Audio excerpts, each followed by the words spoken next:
안녕하세요. 네, 이재영 법무사입니다. 오늘부터 이 동차반 형법 강의를 진행할 텐데요. 이 강의 내용은 사실은 이 형법을 처음 접하시는 분들을 전제로 해가지고 기본적인 개념부터 시작을 합니다. 그래서 실제로 우리 삼순환 예전에 좀 기득권 경험이 있으신 분들 같은 경우는 동차반 강의보다는 사실은 지금 바로 삼순환 강의를 듣는 게 좋습니다. 그래서 형법 정도만 생각해 보면 여기서는 지금 태어나서 형법 공부를 처음 하시는 분, 그걸 이제 전제로 해서 아주 기초적인 개념을 지금 설명드리다 보니까 아마 기존에 좀 이렇게 실력이 있으신 분 같은 경우는 형법 강의는 좀 지루할 수가 있어요. 그래서 조금 삼순환 강의 듣는 게 낫지 않을까 이런 생각도 듭니다. 그래서 지금 우리가 짧은 시간 내에 형법을 좀 준비를 해가지고 실제 시험장에 가서 어느 정도 좀 쓸 수 있도록 이렇게 하셔야 되는데, 처음 하시는 분들이 이 형법을 단기간 내에 답안을 어느 정도 좀 이렇게 점수를 받을 수 있도록 준비하기가 쉽지가 않습니다. 이게 실제로 이제 우리가 기본적으로 이 개념 자체가요, 생소한 개념들이 많이 나옵니다. 그래서 이 개념에 익숙하는 데 걸리는 시간이 보통 한두 달은 걸려요, 최소한. 교과서를 한 두세 번 정도는 읽어야 제가 좀 이렇게 그래도 형법에 대해서 커뮤니케이션이 되는 거예요. 그래서 이게 시험 문제는 예를 들어서 수학에서 한 미분적분이 지금 출제가 되는데, 지금 우리가 이제 더하기 빼기부터 시작을 해야 되는 그런 상황입니다. 그래서 일단 형법에서는요, 일단 이게 상당히 어려운 과목이고, 내가 좀 형법에서 좀 쓰기, 어느 정도 나 시험장에 가셔가지고 좀 쓰기 위해서는 좀 열심히 하셔야 된다는 거죠. 시간을 좀 많이 투자를 하셔야 되는 겁니다. 그래서 제가 목표는 20점 이상을 일단 목표로 합니다. 형법에서 명과락, 예? 명과락이 목표고요. 경우에 따라서 조금 이제 조금 이렇게 핀트가 좀 맞고 이렇게 하게 되면 25점이나 그 정도 점수까지도 나올 수가 있어요. 그래서 처음 하시는 분들이 30점, 40점 나오는 경우는 조금 힘듭니다. 그런데 우리가 시험 합격하기 위해서는요, 형법에서 꼭 고득점을 안 해도 부동산 등기법이나 민법 이런 데서 조금 우리가 점수를 좀 챙기시고요. 그래서 명과락 하게 되면 합격을 바라볼 수 있는 그런 수준도 된다는 거죠. 그래서 실제로 제가 지금까지 이제 형법 강의를 좀 오래 해오고 있습니다만, 완전히 태어나서 처음요, 처음 이렇게 만나가지고 형법을 한 몇 주 이렇게 한 다음에 시험장에 가셔가지고요, 한 20점 이상 이렇게 점수 받는 경우가 있거든요. 근데 그렇게 하신 분들 보면은 그냥 시키는 대로 열심히 하십니다. 답안 써가지고 내라 그러면 내시고, 읽으라 그러면 읽고, 이거 볼 필요 없다, 건너뛰어라 그러면 건너뛰고. 그래서 이게 주어진 대로 딱 이렇게 열심히 하시면은요, 어느 정도 이 점수가 나옵니다. 근데 이게 처음부터 우리가 민법 교재 맨 처음에 한 700~800페이지 되는 그런 책 처음부터 끝까지 다 내가 깨겠다 이런 생각을 가지고 하면요, 시간적으로 너무 촉박합니다. 그런 부분이 있기 때문에 제가 기본적으로 기본 개념 설명하는 데 투자하는 시간들이 좀 있다는 겁니다. 그러니까 그런 것들을 일단 듣는데 좀 시간이 어떻게 보면 낭비죠. 어떻게 보면. 그건 우리 시험을 생각했을 때는 그런 시간이 좀 있기 때문에 나중에 제가 시험 관련된 부분에 대해서는 좀 범위를 이렇게 줄여드릴 겁니다. 그래서 실제로 한 10문제 정도요. 10문제. 옛날에는 5문제 찍어준 적도 있어요. 그래서 5문제에서 한 10문제 정도 제가 한번 써보는 연습도 해보고요. 적어도 한 시험은 한 3번 정도 제가 지금 생각하고 있거든요. 근데 실제 써보는 연습도 하셔야 되고, 그 다음에 문제를 한 5문제에서 10문제 정도 준비하셨다가 혹시라도 시험장에 가면 그 문제가 그대로 나올 수도 있고요. 옛날에 제가 5문제 이야기했다가 그중에 2문제 출제된 적도 있어요. 그래서 그대로 나올 수도 있고 비슷한 문제로 나올 수도 있고, 그 논점이 포함된 어떤 케이스가 출제될 수가 있단 말이죠. 그래서 자기가 5문제 내지 10문제를 확실하게 해두시면요, 확실하게 해두시면 비슷한 문제가 나왔을 때 어느 정도 응용해가지고 쓸 수 있는 부분도 있다는 거죠. 자, 그래서 조금 이렇게 좀 마음가짐을 좀 다지시기 바랍니다. 형법에서는. 그래서 이 형법은 일단 어렵습니다. 과목이 어렵고, 이제 흔히 누구한테 물어도요, 이 형법이란 이 과목은 생동차의 발목을 잡는 과목이라 그래요. 그래서 우리 생동차를 가장 힘들게 만드는 과목이 형법하고 형사소송법입니다. 일단 형사소송법은 법전을 읽지를 못하죠. 한자를 모르니까. 그렇죠? 그러니까 한글로 되어 있어도 못 읽는데 한자로 되어 있으니까 더 모르는 거고, 형법은 맨 처음에 읽으면 거의 이거는 외래어 수준입니다.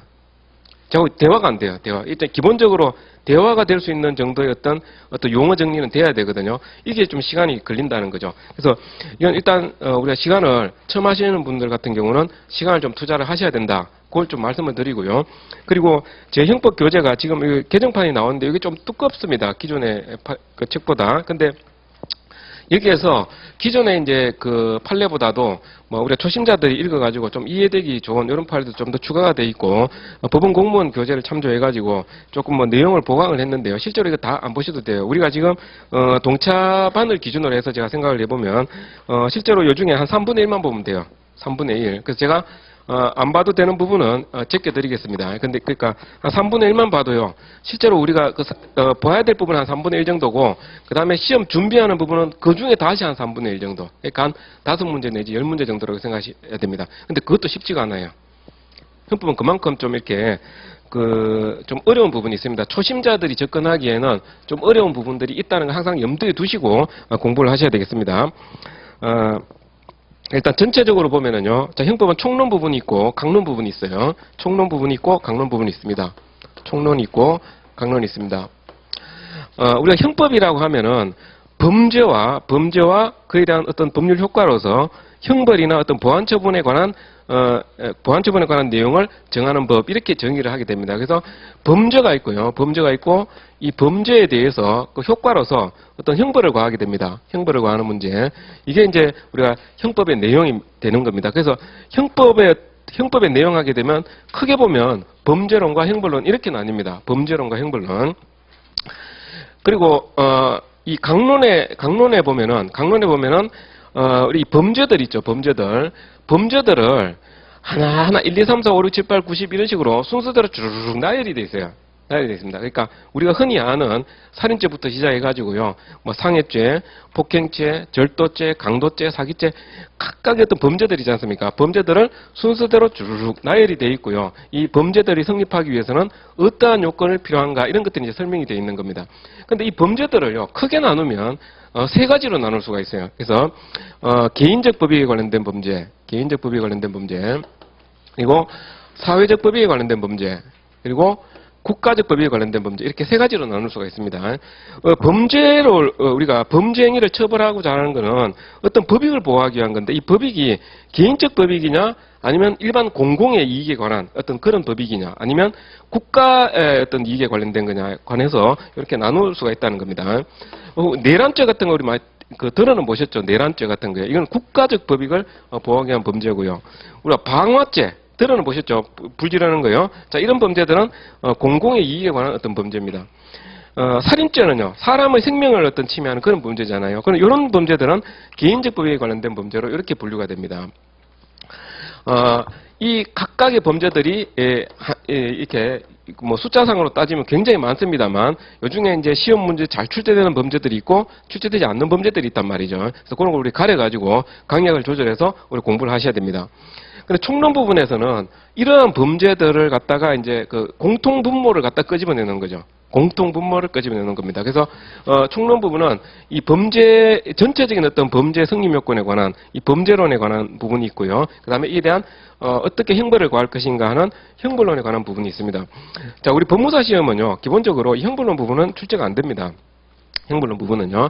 자, 우리 시험하고 출제 경향이 비슷한 게 이제 법원 승진 시험이 있는데 이 법원 공무원 시험에서는 사실 이제 어떻게 처벌할 것인가 이런 문제에 대해서 아주 이게 1순위로 봐야 될 부분이 돼요. 근데 우리는 법무사가 하는 일이 일정한 사실관계에서 어떤 범죄가 성립하는지 자기가 판단을 해가지고 고소장을 쓰는 거죠. 그죠? 법무사는 고소장을 씁니다. 이 사람이 이러이러한 나쁜 짓을 저질렀기 때문에 이렇게 처벌해 주십시오 하면서 고소장을 쓰는 거기 때문에 기본적으로 어떤 사실관계에서 어떤 범죄가 문제되는지 요걸 주로 논하거든요. 그래서 범죄론 부분에서 이제 출제가 되는 겁니다. 그래서 이 범죄가 결국은 강론에서 개별적으로 나열이 되어 있다. 이렇게 이해하시면 됩니다. 그러면 이 범죄는 우리 어떤 범죄가 성립하기 위해서는 세 가지 요건을 요구한다 그럽니다. 세 가지 요건. 이게 범죄 3요소설 이렇게 하는 건데 구성 요건에 당성하고요. 구성 요건에 당성. 그리고 위법성, 책임 이 세 가지로 범죄가 성립한다 그래요. 그래서 우리 그 형법 교재를 보면은 그야말로 총론 부분이 있고요. 총론 부분이 있고 구성요건론이라는 부분이 있어요. 그래서 그 다음에 보면은 율성론 이렇게 돼 있고요. 그 뒤에 보면 또 책임론 이렇게 돼 있습니다. 그 책임론이 끝나고 나면은 또 다시 이제 미수공범론이라고 해가지고 특별한 어떤 범죄와 관련해서 조금 설명하고 있는 부분이 있습니다. 그 뒤로 가면 이제 형벌론 이렇게 되거든요. 자, 우리 시험은 어디에서 주로 나오냐 하면 이 총론 부분에서는요. 전체가 다 B급이에요.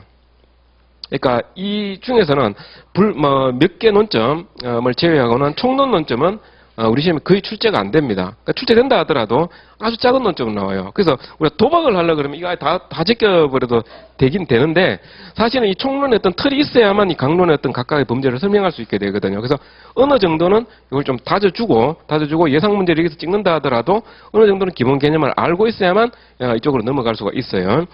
자, 실제로 우리가 집중해야 되는 부분은 이 개인적 법익에 관련된 범죄 중에서요. 이 문제 중에서 소위 재산죄 파트가 있습니다. 재산죄 파트. 소위 우리가 재물이나 전산상 이익에 관련된 어떤 그런 범죄들이 우리 흔히 형법을 안 한 사람도요 쉽게 알 수 있는 그런 범죄들요. 절도라든지 강도라든지 이런 거 많이 들어보셨죠? 사기, 예? 공갈, 예? 이런 범죄들 많이 들어보셨죠? 횡령, 배임, 이런 범죄들이 소위 이제 재산죄에 해당하는 건데, 이 부분이 우리 시험에서 가장 집중적으로 출제되는 부분입니다.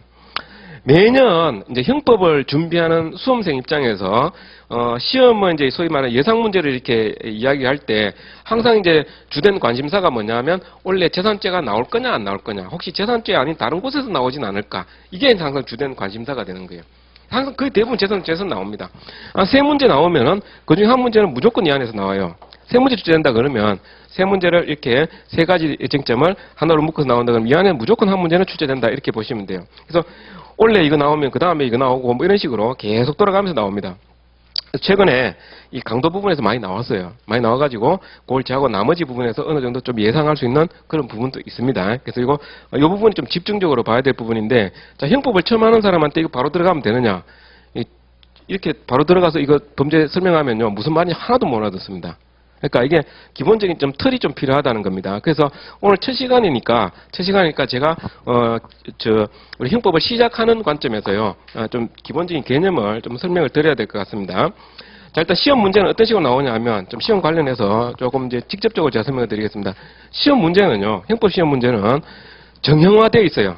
시험 문제가. 그리고 답안 형태도 정형화되어 있습니다. 답안 형태도 정형화되어 있어요. 형법 공부가 되게 쉬운 게 뭐냐면 목차를 외울 필요가 없어요. 목차를. 소송법, 민사소송법이나 형사소송법, 특히 부동산 등기법 같은 경우는 두말하면 잔소리죠. 부동산 등기법에서 예를 들어서 건조당권 설정 등기, 이전 변경 등기 이런 거 논하라, 이런 식으로 나와버리면은요, 목차만 떠오르면 쓰지를 못하잖아요. 그죠? 목차가 떠올라야 돼요. 그래서 이 목차 외우는 게 주된 어떤 우리가 시간을 많이 투자하는 부분이 됩니다. 근데 형법은요, 목차 외울 필요가 전혀 없습니다. 그러니까 갑자기 공부 범위가 확 줄어들어 버리는 거죠. 다른 거 하면 목차 외우다 날셉니다. 근데 우리는 목차 외울 필요 전혀 없다는 겁니다. 다만 목차 안 외우는 대신에 개별적인 개념 하나하나를 정확하게 써주는 게 필요하고요. 그 다음에 리걸 마인드가 중요합니다. 리걸 마인드. 형법적인 시각에서 판단할 수 있는 어떤 판단력 있죠. 판단력. 이 굉장히 중요합니다. 그래서 의외로 이건 형법은 사실 암기해야 할 부분도 물론 있습니다만 실제로 대화를 통해 가지고 계속 자기 생각이 잘못된 것 같다 수정하는 이런 과정이 필요하거든요. 실제 나중에 공부하시다가 의문이 나는 부분이 있으면요 계속 질문을 하세요.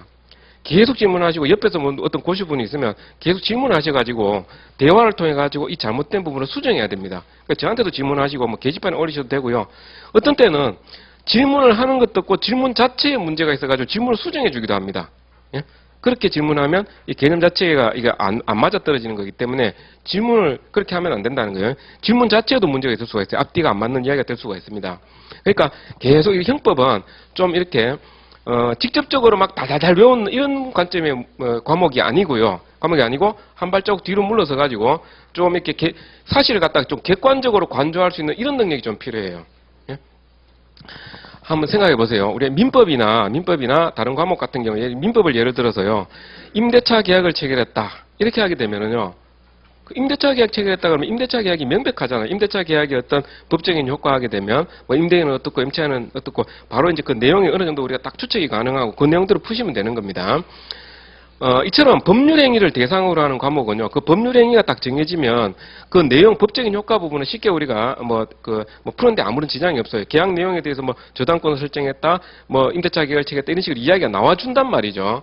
근데 형법은 우리가 정말 인간은 자유로운 영혼 아닙니까? 그렇죠?